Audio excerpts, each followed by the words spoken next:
Hi.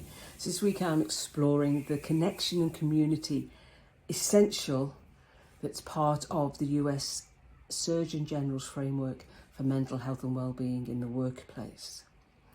And connection and community is about having the social support in the organisation, being part of a social support network that can reduce those feelings of isolation and loneliness, and having a sense of belonging in the workplace, wherever that workplace may be.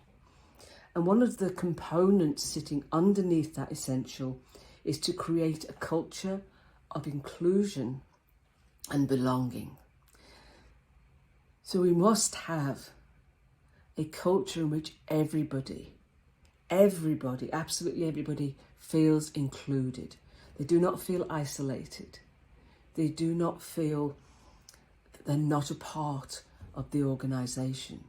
So they're included regardless of their gender, race, age, religion, sexual orientation, whatever it might be.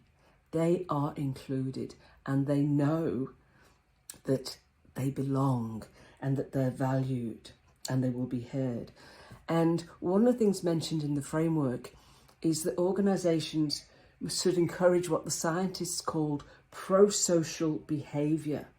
And that's behaviours that are intended to help others.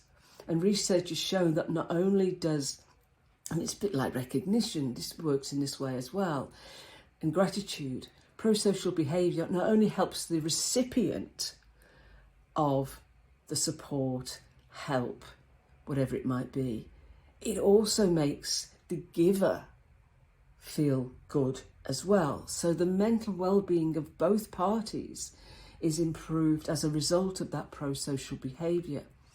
And that behaviour can include, the care, compassion and empathy. And it results in, better moods, less negative moods, reduced chances of depression.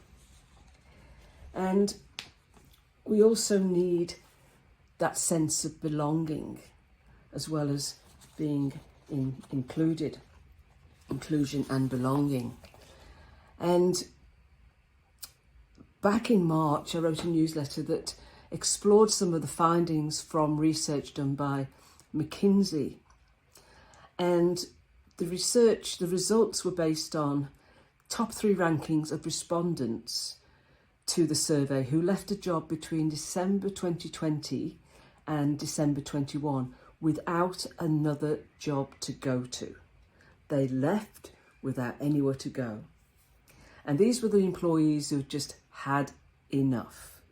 And one of the reasons they gave was it was a non-inclusive, unwelcoming and disconnected communities. And the McKinsey report said, there are many non-inclusive workplace behaviours that will make employees want to leave their employer. It could include the use of words, humour, gestures, other acts or omissions that cause an employee offence. Discrimination, derision and blaming drive non-inclusion.